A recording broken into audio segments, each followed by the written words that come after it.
A movie about a love story जहां लड़की को भूलने की आदत है और लड़के को बीड़ी की। अ मूवी जिसने जेंजी को रुला दिया क्योंकि बानी ने अपना बॉयफ्रेंड ही बुला दिया। Let me present you Saiyaara. Be ready to see a सुट्टेबाज शॉर्ट टेम्पर्ड एंग्री लवर जिसकी गर्लफ्रेंड है एक सिंपल सी लड़की जो उसे छोड़ के ही भाग गई। लास्ट में मिली काफी खराब कंडीशन में, फिर उन्होंने शादी कर ली। एंड या they also kissed while riding the bike. Yes I am talking about Kabir Singh. तो ये पिक्चर शुरू हुई कोर्ट से जहां वानी कर रही है लव मैरिज, पर खुशी जरा सी नहीं है बंदी के चेहरे पे। तभी उसने अपनी डायरी खोली जिसमें बहुत को बहुत और हैं को है लिखा है। बाय द वे हिंदी साहित्य से डिग्री की है इसने, बैचलर्स इन हिंदी साहित्य। इतने में इसने डायरी लिखना शुरू कर दी, लेकिन दोनों राइटिंग ही अलग है और वहाँ पे ये एक भी नहीं लिखा। वैसे वानी इतनी भुलक्कड़ है कि वो लिखते लिखते ये भी भूल जाती है कि उसने पिछला वर्ड अलग तरह से लिखा था। देन आया महेश का फोन और वानी का बात्रा कट गया क्योंकि वो तो भाग गया छोड़ के इसे, लौंडिया बेहोश। ऐसे ही 6 महीने बीत गए। वानी पूरी तरह बदल चुकी है। अब वो लिखती कम और पेजेस ज्यादा फाड़ती है। लेकिन रिश्ता टूटे या कमर, पैसे तो कमाने ही पड़ेंगे ना, इसलिए जा रही है एक इंटरव्यू देने। रास्ते में आया एक लौंडा बनियान पहन के बाइक चलाते हुए बीड़ी पी रहा है। बस यही तो कमजोरी है लड़कियों की, ताड़ने लगी उसे।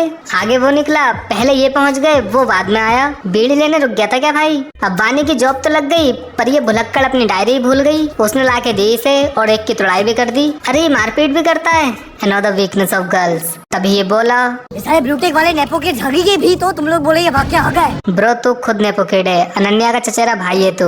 एक्चुअली ये है क्रिश कपूर, अ सिंगर जो सिर्फ गाता ही नहीं बजाता भी है लोगों को। दरअसल एक इंटरव्यू में इसके टीममेट की ज्यादा तारीफ कर दी अगले ने, इसकी जल गई इसलिए मार रहा है उसे। वापस आके इसने अपनी टीम ही तोड़ दी। अकेले ने स्टेज पे चढ़ के ऐसे गाना गाया कि अरिजीत सिंह की आवाज निकाल दी, जिस वजह से इसे चांस मिला एक कोलैब करने का, वो भी प्रिंस के साथ। जहाँ वानी भी आ गई तो इसने उसे अंदर बुला लिया क्योंकि इसने उसके बॉस को पीटा था तो इनकी जान पहचान है। अब क्रिस ने वानी की डायरी से लिरिक्स चुरा के गा दी बिकॉज उसकी तो कोई प्राइवेसी है ही नहीं। इसी के चलते मिल गया इन्हें कोलैब जिसमें क्रिस को मिलेगा नाम, इज्जत, शोहरत, पैसा और वानी को मिलेगा इंटरव्यू प्रिंस का।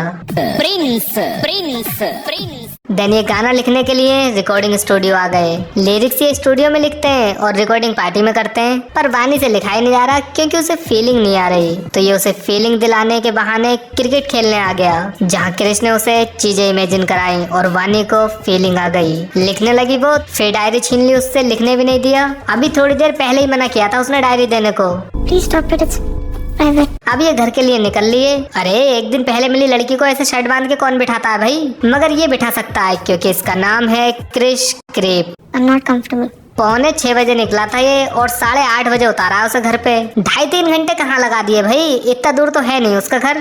अभी भी कुछ पल बाकी है मेरे पास। अबे लिरिक्स लिखने आई है वो, 9 to 5 नहीं कर रही जो ओवर टाइम कराएगा। 20-25 सेकंड बचे थे तो इतनी देर हाईवे पे ही खड़ा रखा है, मगर थोड़ा सा पहले घर नहीं जाने दिया अगली को। एंड इसका इतना स्ट्रिक्ट रूल देख के वानी इम्प्रेस हो गई। Another weakness. लेकिन जहाँ वानी 9 to 5 जॉब करती है वहाँ बैठ के लिरिक्स लिख रही है, वो भी गलत। एक नहीं एक होता है वो वानी। हिंदी साहित्य।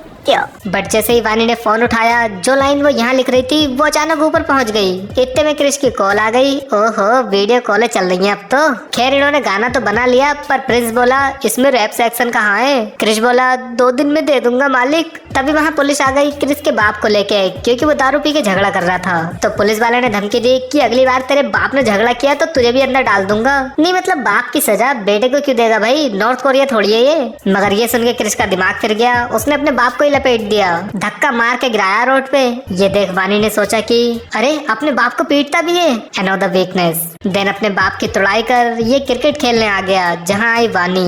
अरे वानी 8:30 बज गए, घर नहीं गई अभी तक तू? मैं वो लेट नाइट तक काम नहीं कर सकती। 8:30 तक अगर हम रैप कर सकते हैं तो। एक्चुअली वानी ने रैप लिख दिया। हाँ लिरिक्स और शायरी के अलावा ये भी टैलेंट निकला इसके अंदर क्योंकि इसने डिग्री की है हिंदी साहित्य। यहाँ वानी अपनी बैक स्टोरी सुना रही है कि कैसे महेश अय्यर ने महेश दल्ला बन के इसका काट दिया था। वो अपनी इमोशनल स्टोरी सुना रही है। ये क्रिकेट खेले जा रहा है, चाकू घुसा के कुछ गलत नहीं किया था उसने। एनीवे वानी उसकी हेल्प करना चाहती है और ये भी हेल्प में बोल के उसे दारू के ठेके पे ले आया क्योंकि क्रिश अब अपने बाप को एक अच्छी जिंदगी देना चाहता है। इसलिए वो पापा को अपने साथ ले गया और रिहेब में जाके छोड़ दिया। रिहेब वाले फीस बता रहे हैं 80,000 पर मंथ। अब इतने लोगों की सैलरी नहीं होती है यहाँ। जितने पैसे दारू छुटाने में जा रहे हैं इतने तो दारू पीने में भी नहीं लगेंगे। लगेंगे, इससे अच्छा तो पीता ही रहे इंसान। ये सुन के क्रिस की फट गई तो उसने मालिक के सामने हाथ फैला लिए। मिल गए पैसे, लेकिन वानी को घर छोड़ते टाइम फिर हाथ पकड़ लिया उसका। हर बार उसे हाईवे पे आकर रोक लेता है ये। मैं तो कह रहा हूँ एक आध दिन भाईजान इस रास्ते से गाड़ी लेके निकल ही जाए, यहाँ खड़ा होना भूल जाएगा भाई साहब ये। खैर क्रिस ने वानी की डायरी में एक पास रख दिया, जिसे देख के मुझे रियलाइज हुआ कि इसने ये को यो लिखा है, हिंदी साहित्य। बाय द वे इन्होंने पास पे तो सीट और रो नंबर भी लिखा है, पर वहाँ सबके सब खड़े ही हैं। तो वानी आ गई इससे मिलने, बस प्रोग्राम सेट। जिसके बाद ये वगैरतों की तरह वापस अपने टीममेट्स के पास पहुंचा, जहाँ इन्होंने एक दूसरे को गीला कर दिया। वैसे मुझे लगा था कि वानी इसकी बीड़ी छुटाएगी, पर वो तो खुद ही सुट्टे मारने लगी। Cause if you can't change them, join them। Then इन्होंने डाला एक गाना यूट्यूब पे जो वायरल भी हो गया, लेकिन इसके सारे एनालिटिक्स भी गलत हैं, क्योंकि 8000 व्यूज पे कभी भी 5000 लाइक्स नहीं आते, ना ही 3000 सब्सक्राइबर्स आते हैं और ना ही $3.5 बनते हैं। तभी क्रिस ने एक जोक मारा, जिसके बाद ये घर चल दिए। पर क्रिस के दिल में वानी के लिए कुछ ओके जस्ट शट अप वानी, इतना भी फनी नहीं था जोक। हाँ, तो इसने उसे घर छोड़ा ही था कि मम्मी पापा ने देख लिया, तो एक पढ़े लिखे समझदार बॉयफ्रेंड की तरह ये चुपचाप वहाँ खड़े होके बीड़ी पीने लगा। ये देख मम्मी का हुआ दिमाग खराब, घर आके वानी को काम के लिए कह दिया। बस काम के नाम से आ गए चक्कर, हो गई बेहोश। हॉस्पिटल लेके पहुंचे तो वहाँ आंटी ने क्रिस को भी सुना दिया। टाइम पास नहीं है मेरी बेटी, बहुत सिंपल है वो। ये आंटी विनो, वो 8:30 बजे ही घर आ जाती है और घर आने से पहले क्या करती है वो भी पता है। लेकिन आंटी की बात सुन क्रिस वानी से बोला, शादी कर लेते हैं। और घर कैसे चलाएगा 8000 व्यूज से।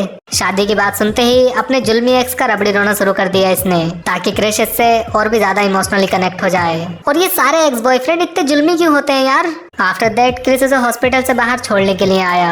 अरे ऐसे पीछे पीछे मत भाग, क्रीपी लगता है भाई। वैसे भी हॉस्पिटल से निकल के अपने घर ही जा रही है वो। इधर क्रिस गाना शूट करने गोवा पहुंच गया, जहाँ पहले से ही फैंस इनका वेट कर रहे हैं, क्योंकि इनके गाने पे 8000 व्यूज आ गए, जिसमें इनका फेस रिवील भी नहीं था। फिर भी ऑडियंस ने पहचान लिया। मगर एक बात मेरी समझ में ये नहीं आई कि इसमें नंगे होने वाली क्या बात थी।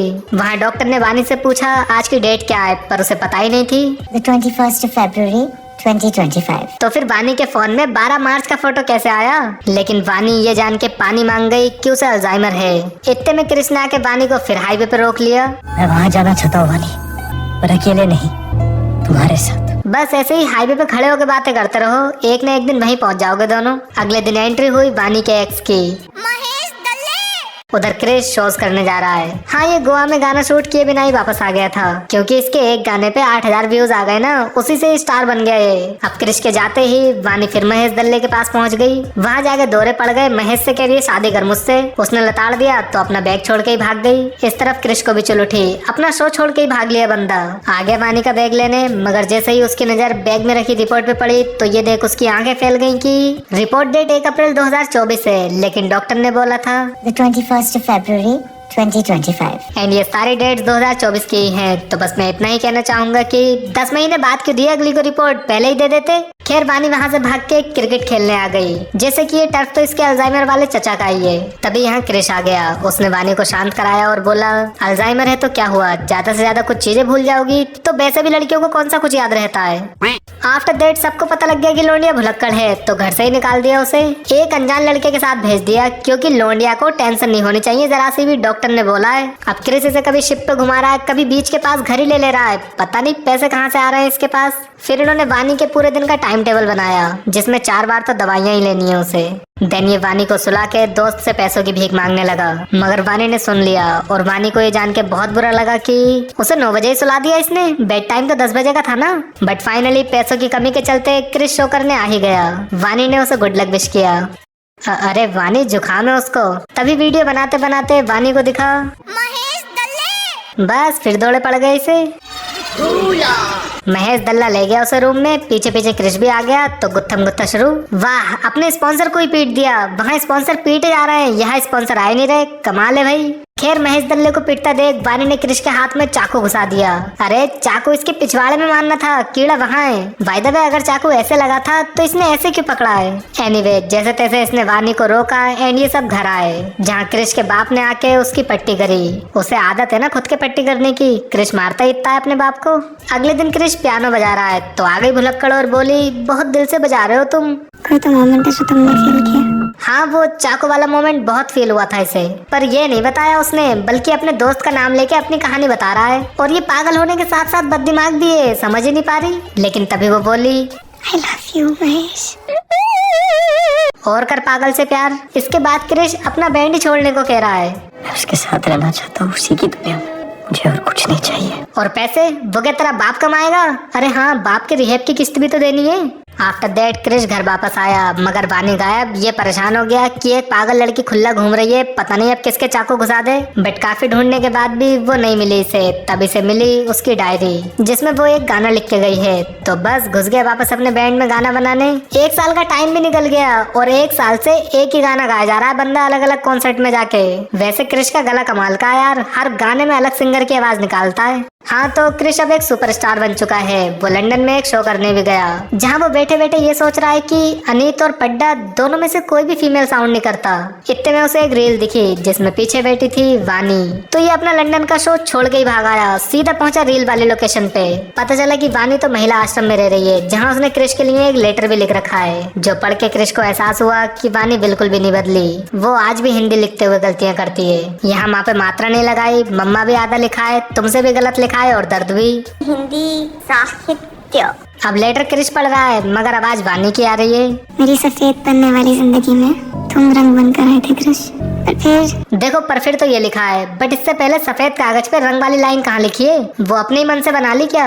दरअसल हुआ कुछ यूँ कि वानी को अपनी वीडियो देख के याद आ गया था कि उसी ने क्रिश के चाकू घुसाया। इसी वजह से वो घर छोड़ के भाग गई। पर इसको रोता हुआ देख मुझे रियलाइज हुआ कि ये दोनों डायरी अलग अलग हैं, क्योंकि यहाँ ऐसे को एस और कोई को काई लिखा है, प्लस जाऊं पाऊं बिताऊं एंड गाऊं भी अलग तरह से लिखा है। और हाँ, यहाँ लास्ट सेंटेंस को इसने एक ही लाइन में लिखा है और यहाँ 2 लाइनों में। हैंस प्रूव्ड ये 2 अलग अलग डायरी हैं। अब फाइनली ये वानी से मिला, पर उसने कहा कौन हो भाई साहब आप? लेकिन वानी को लिखने की फीलिंग नहीं आ रही, तो ये उसे फीलिंग दिलाने के बहाने फिर से क्रिकेट खेलने आ गया। इसने फिर से उसे चीजें इमेजिन करवाई और उसे फीलिंग आ ही गई, तो बस लग गए दोनों लिखाई करने में। एनीवे, वानी ने अपनी डायरी खोली। वानी के अंदर एक टैलेंट ये भी है कि जब भी वो अपनी डायरी खोलती है उसका नाम अलग तरह से लिखा होता है। इन दी एंड इन्होंने शादी करके काफी सारे मेमोरेबल मोमेंट्स बनाए, जो वानी सारे भूल गई। वैसे अगर वानी अपनी अल्जाइमर बीमारी को ही भूल गई तो फिर क्या होगा? तो मोरल ऑफ द स्टोरी ये है कि पढ़ाई पे ध्यान दो, वरना हिंदी साहित्य से डिग्री करके भी लोगों से हिंदी नहीं लिखी जाती। बाकी अगर आपको भी महेश दल्ले की एक्स चाहिए तो सब्सक्राइब करो, लाइक एंड हाइप करके सामने वाला वंस अगेन भी देख लो।